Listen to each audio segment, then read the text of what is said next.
Good morning, family. This is White Raptor News Ministries. Peace.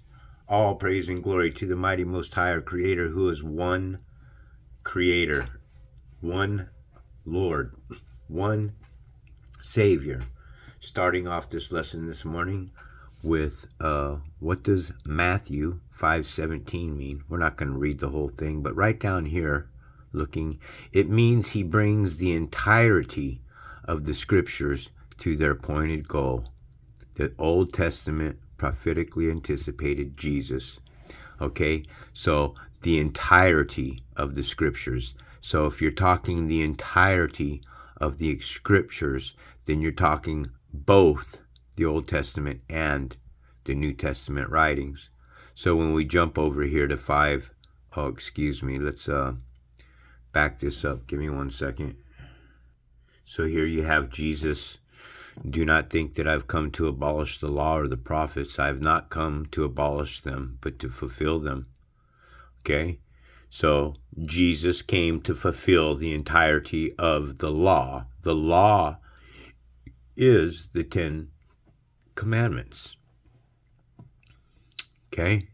For I tell you truly, until heaven and earth pass away, not a single jot, not a stroke of the pen will disappear from the law until everything is accomplished. Okay? So heaven and earth haven't passed, hasn't, right? No, we're still here. So prophecies are being fulfilled and they're unfolding, and not one stroke of the pen will disappear from the law until everything has been accomplished. This is Jesus telling you, folks, that you are underneath of the law.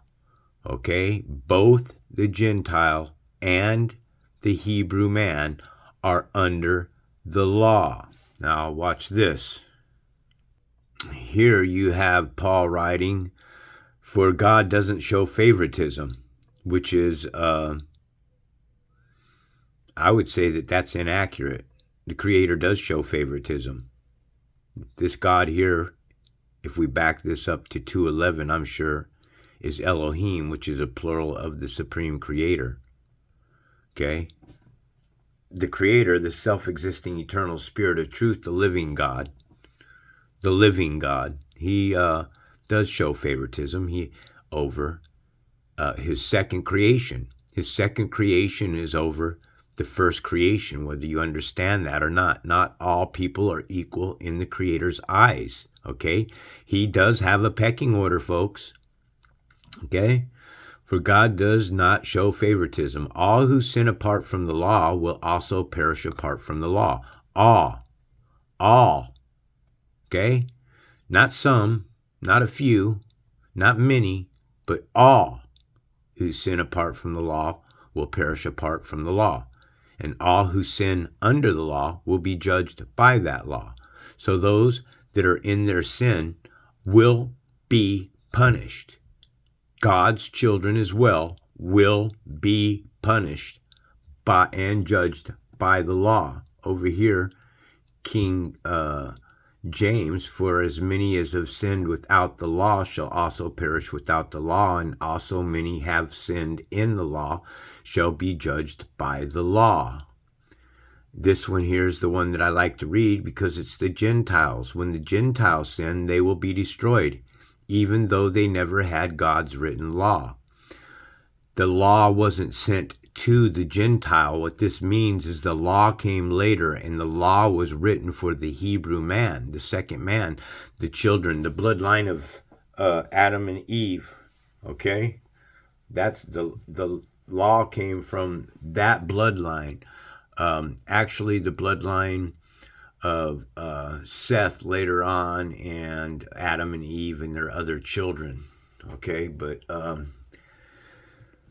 so also the bloodline of Jacob and Isaac and Abraham. So when the Gentile, the United Nations, when America sins, they will be destroyed, even though they never had God's written law.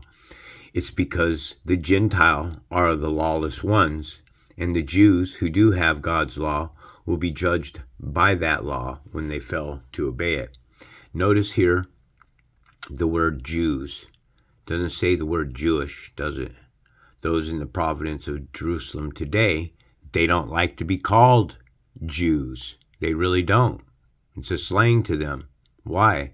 Because the true Hebrew are a nation of men with their faces dark to the ground.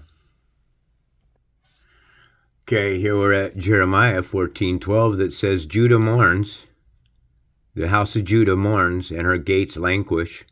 Her people wail for the land, and a cry goes up to Jerusalem. Over here, the King James Bible, Judah mourns and her gates languish, her people wail in the land, and cries go up to Jerusalem. So, Judah mourns, King James Bible here, I'm sorry, the one I just read before was Berean Standard Text Bible. King James Bible says, Judah mourneth, and the gates thereof languish, they are black unto the ground. Okay? They are black, a nation of black onto the ground, and the cries of Jerusalem is gone up to where? To the Creator, to the Spirit who controls mankind and uses mankind. The Creator uses the Gentile nations to whip the Hebrew back into, this is how he teaches you. When you get into the world of sin, when you step into the Gentile sin, this is why you're not supposed to be within the towns and cities of the Samaritans, then you're going to be punished. Okay? Some people the Creator punishes right then on the spot. You get punished, man. You end up with if you're a Hebrew man and you start dating a hoe or something like that, or a white woman like that, you've got a headache, guarantee it. Oh, I digress from the lesson. Okay, so they are black onto the ground, and that you can see here that when the Gentiles sin, they will be destroyed, even though they never had God's written law. And the Jews, so Gentile and Jews are not the same. They're two different races of people. Okay, what's the difference?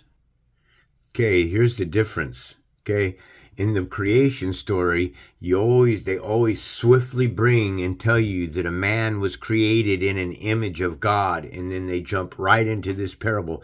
They skip over many parables in the creation story when they're showing you these movies, when they do these cartoon animated type movies in the beginning of the creation story. They skip over about, I would say, 6 or 7 parables. All right? They start with a man in the beginning. God created man in his own image, and then they drop right down to here. Then the Lord God formed man from the dust of the ground and breathed the breath of life into his nostrils. This man that's formed from the dust of the ground is a second man, Adam. And this is what many, many Christians don't understand. It's right in your face. So it is written, the first man, Adam. Oh, hold on. Well, I'm not talking about the first man, Adam. I'm talking about the last Adam. This is the second man, Adam. There's a first man, Adam, and then there's a last man, Adam. Okay? A first and a last. And the Creator says what? I am the first and the last. Duality exists. So it is written, the first man, Adam, became a living being. Okay, the last man, Adam, a life-giving spirit. The last man, Adam, is this man here. You understand? Now you see. And the man became a living being. Pay close attention to what you're going to see in this one. In Genesis 1:26 and 27, that man that's created in an image of God does not have the breath breathed into his nostrils. Also drop down here to 2:21 and 22. So here the Creator, the Lord, the self-existing eternal one. This is a good place to show you the difference between the Lord and God. The Lord, the capital Lord, Lord here is the supreme. Okay, this is an eternal Creator. All right, it is the self-existing eternal Creator. in the providence of Israel today, those that are in Providence and many other camps call the Lord Yahweh. They call him Yahweh. They call him Yah. Okay? Those are three different names that they give the Lord, which always reverts me back to Noah's Ark. This always takes me back to Noah's Ark, because it says in Noah's Ark, the families of Noah all got on the ark, right? So you have 8 family members that are supposed to be saved, divine 8 family members that are supposed to be saved from destruction. Don't you think that all of them that had got on the ark would have all spoke one language? And even so, if they were all spoke different languages themselves, Noah and his wife, his sons and their daughters, because the bloodline clearly shows between Ham, Japheth, and the brother and Shem. Having a hard time pulling that one up. Ham, Japheth, and Shem. Even if they all spoke different languages, then there would have only been 4 languages. But then all this is taking place before the land of Babel. And the land of Babel comes later. And then you have broken languages and stuff already starting to exist before the land of Babel. So the story here is really, really messed up. Okay? So then you have, the Lord, the self-existing eternal one, and then this God here. Who is it? Again, this God here is Elohim, 430 of the Strong's Concordance, which is plural of Eloah. This Eloah is spelt in many different ways. This is Eloah, Elohim, El Elyon, all of them. El Shaddai. This is plural of God. God's in the ordinary sense, but specifically used. This is also key.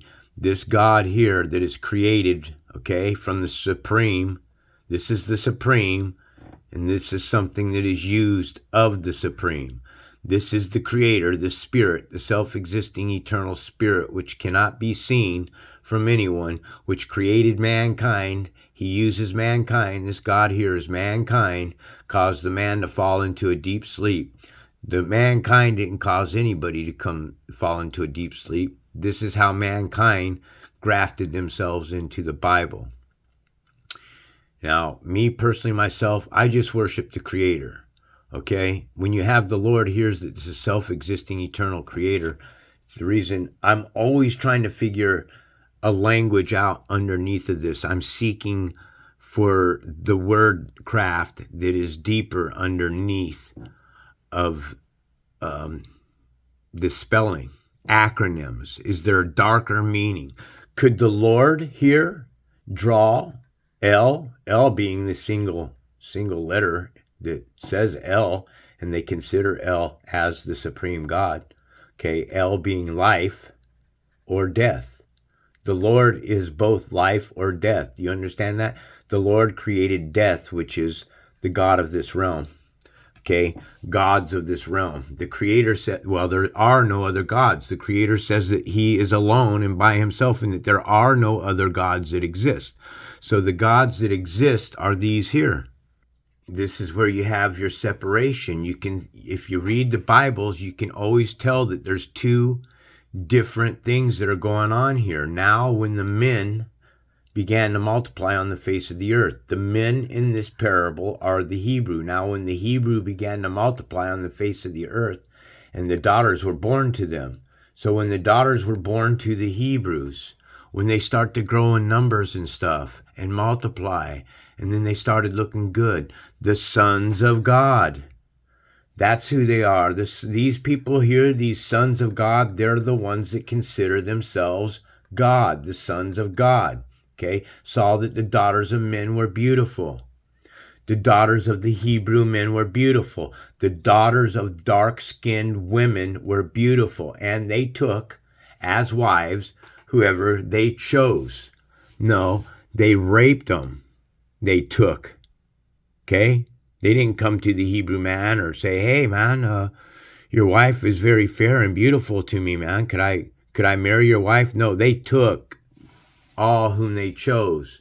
So these who consider themselves sons of God consider themselves. I'm sorry I said that the wrong way. They consider themselves sons of God. Okay, here we go. And here, this is the second man formed from the dust. This is the bloodline of Adam and Eve. Okay, this is the bloodline where when the men began to multiply on the face of the earth. They're not the same as this man here. See, here we're at the 6th day of creation, and this has everything to do with the Revelation 13:18. Has everything to do with this parable here. The beast are 666. Well, the beast is a man, folks. Okay? The beast is a man. Let me show you something.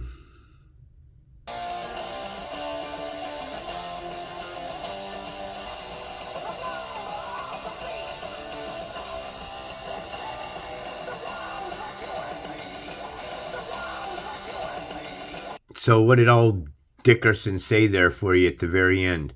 666, the one for you and me. What is he talking about? He's talking about this one here, created on the 6th day of creation.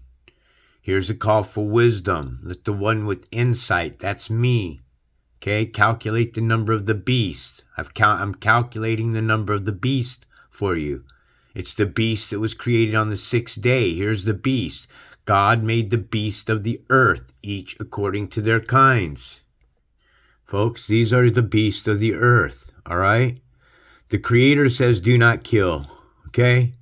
They changed it to do not murder, okay? It doesn't matter if you can change it to murder right here, man. The bottom line is if your United States military, your armed forces, your Marine Corps, your armies, and your navies go into other countries, okay? We go into other countries and we wage a war on them and we do preeminent strikes.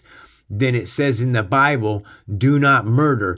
But it also says that a man can defend himself in his home. So these people here are the beasts of the field. They're the ones that go into other countries and invade. Well, I've never seen our country invaded, only for what they tell us in our education system and what we went through to break free from British Empire. But we've never broken free from the British Empire. It's all been a shit and caboodle show for you folks. None of it exists.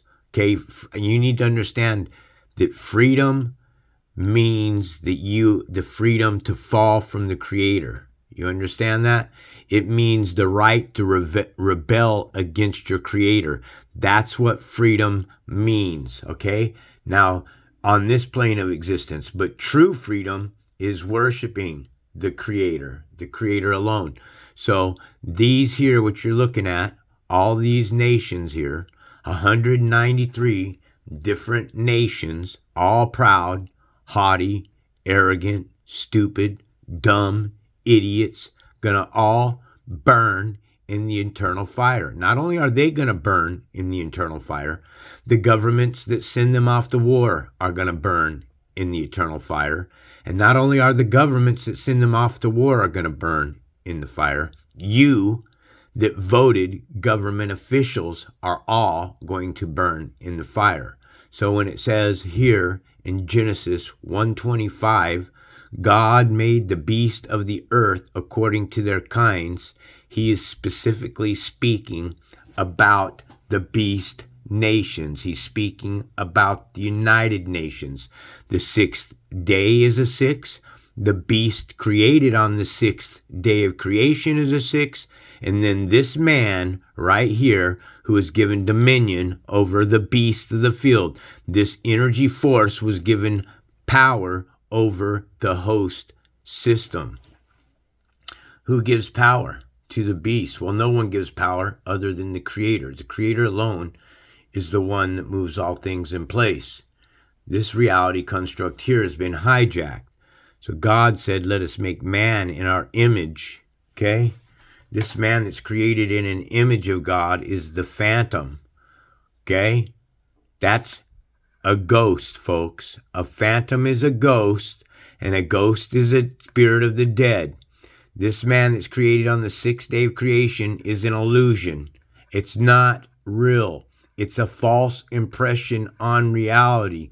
This man that's created on the sixth day of creation without the breath of God, without the Spirit of God on it, is an idol. Who is everybody idolizing on this plane of existence? This man right here.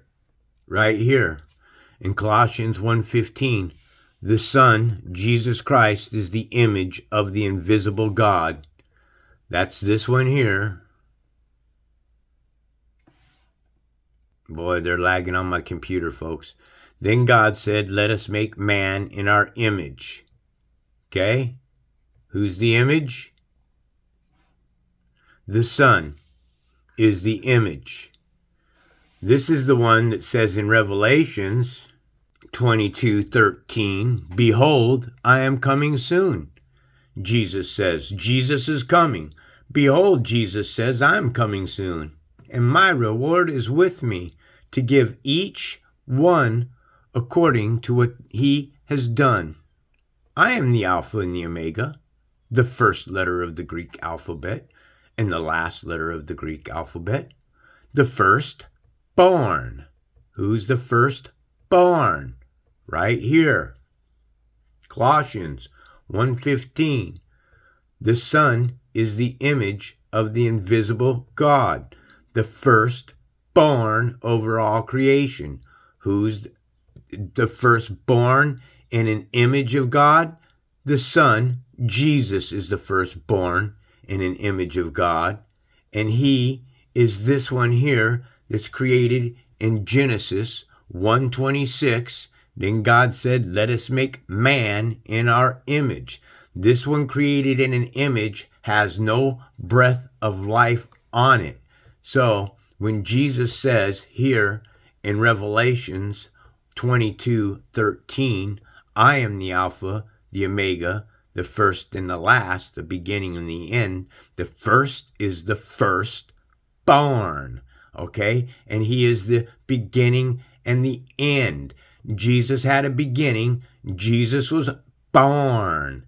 And after he died, Jesus is the beginning. He was born. And he is the end. Jesus died. And Jesus is what? Coming to give each one according to what he has done. Well, what's he coming to give each one according to what he's done with? The Son is the image of the invisible God, the firstborn over all creation. He's coming soon to give each one according to what he's done. What's he coming with? Lagging, man. They're just now, when I only have a few windows open, man, my computer runs fine, but as soon as I get up around 7 or 8 windows, it lags terribly. Okay, do not assume that I've come to bring peace to the earth, the sword of the gospel. But whoever denies me before men, Jesus says, I will also deny him before my Father in heaven. Okay, understand that when he says this, my Father in heaven, he's talking about a pope who has made a throne here on this plane of existence. You got to understand, this plane of existence is heaven for Satan. Satan loves the world. Satan loves the flesh.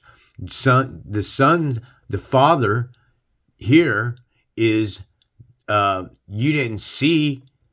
See, they tell you that Jesus was born through an immaculate conception. Jesus wasn't born through an immaculate conception. He was born through his Father. His Father is the Pope. His Father, all right? And Jesus is coming. He's not coming to bring peace. He's coming to bring the sword. He's coming to bring the sword. What's he coming to bring a sword with? He's coming to bring a sword because he's going to cut your freaking heads off of your shoulders, because he's not come to bring peace to the earth. How come you Christians can't read that and understand that Jesus is not the Prince of Peace? It says he's the Prince of Peace, but how can you be a Prince of Peace if you're coming to bearing a sword? You bring peace through war. That's what Jesus rules. He brings peace through war. He's okay, this will probably be the last parable, folks. Here I'm trying to teach you that we live on a plane of identity theft, okay? Thick as thieves. Everybody's stealing from everybody. I mean, the low little street stealer, the little fucking shoplifter is nothing compared to the government, okay? Is nothing compared to Wall Street. They rob old people of their money, man. They are demons. They're parasites. They set up the boiler rooms. They set up the prostitution on Facebook, on Snapchat, on all these eHarmony, on all these date sites, on all of them. It's all the same thing. There's nothing but hoes on those dating sites, okay? If you got a dating site that's saying loyal women at 50 years of age, if they were loyal, then why are they in a dating site? Because they're not loyal. They don't know how to be loyal. That's why they're looking for love on an internet. You'll never find it. So Isaiah 9:6 tells us, for unto us a child is born. Okay? What's that? That is Jesus Christ crucified. I'm sorry. Who's that? That is Jesus of Nazareth. Unto us a son is given. A son is given is the star God, and the governments will be upon his shoulders, and he will be called Wonderful Counselor, Mighty God, Everlasting Father, and Prince of Peace. Jesus will be called Prince of Peace. How can you be called Prince of Peace? So then, in other words, maybe peace is a dirty word on the underlining dark side. Why do you have the word ace in the word peace? Because we all know what an ace is. Isn't this what an ace is? Somebody who shoots planes out of the sky and, goes into other countries and flies over other people's lands and shoots people down and get awarded with the flag for each one that you shoot down. It takes 5 kills from an aircraft pilot to receive his ace. You understand? But what's odd about this? Look at here. When you look at this, he's got 14 strikes, right? And then the number 19. Well, here, look at what the number 19 represents. Strong's 19.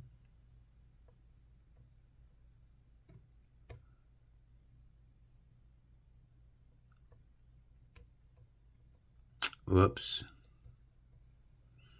This is what's odd. You see, you have different meanings. This one here, I keep telling people we live in a world of duality. Here you have 19 in the Strong's Concordance, which means agathosune. Okay, it's intrinsic goodness, especially as a personal quality, with stress on the kindly, okay, side of goodness rather than the righteous. Okay, so also duality exists. So the number 19 now, that was in the Greek concordance, but in the Hebrew Strong's Concordance, the number 19 is opposite of that. You see, it means to slaughter. So the number 19 in the Hebrew concordance means to slaughter. This here aircraft pilot, 19, okay, means to slaughter. 1419 of the Strong's Concordance means to properly, doubly heavy, describing what? Hebrew, it means, shall they come out with great substance, will come possessions many. But in the Greek, here you have heavy, doubly heavy, properly doubly heavy. Here, real quick, COVID-19. This is why they had 19. Why didn't they just call COVID 2019? Because everything has purpose. Okay, this was a planned demic, folks. You understand? COVID means Certificate of Vaccination Identification. The word corona has 6 letters in the spelling, and when you add the sum of the word corona, it comes to 66. Corona means 666. The Bill Gates vaccine patent microchip number is WO 2020 060606. Okay? When you went into the hospital and they gave you took your temperature, what did they do? They scanned your forehead or your right hand. You see, what you got to understand is it's the scan that is the mark of the beast. No fool on the face of the earth is going to go and put a barcode on their freaking hand or put a barcode on their forehead or anything, folks. Come on. You'd have to really be a dumb person to let your government say, come on in, we got a tattoo, 00096, please. You know? Come on. People that couldn't possibly be that stupid. The mark of the beast is straight up the World Health Organization. There's guilty about everything. Here's everything else, man. If people that are locked into the mainstream media on news are completely blinded, they know nothing, they're all going to burn in hell, man. Everybody that's locked into mankind and believes that mankind can save them is thumbing their nose up at God. When you put your faith into the military, you're thumbing your nose up at God. God is the shield. God is the one that moves all things in place. He is the one that uses our host bodies for his approval and doing whatever it is he wants, whether he wants to kill somebody or not. If you're out there raping women and leaving them into a pit, eventually somebody's going to come up behind your head and bust your head open with a baseball bat. It's just going to happen that way. Or you're going to get a bullet between your eyes. Or you're going to get shot down through a drive-by shooting. You're going to be one of those aimless little people just minding your own business, walking down the street, and a stray bullet comes upside your head. This is the way that the Creator works, okay? If you think your child is innocent, that is out there on the streets and just got shot down in a drive-by shooting, no, your child got shot down by a drive-by shooting because he's been doing some shitty shit that you don't know about, and God's going to take care of it. That's the way he deals. So all praise and glory to the mighty Most High, our Creator. He is one spirit. There's only one.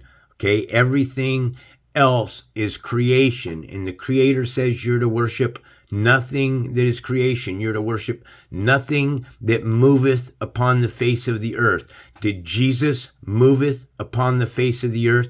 Yes, he did. So wake up, folks, or you're going to be left in the hellfire. This is White Raptor News Ministries. Peace.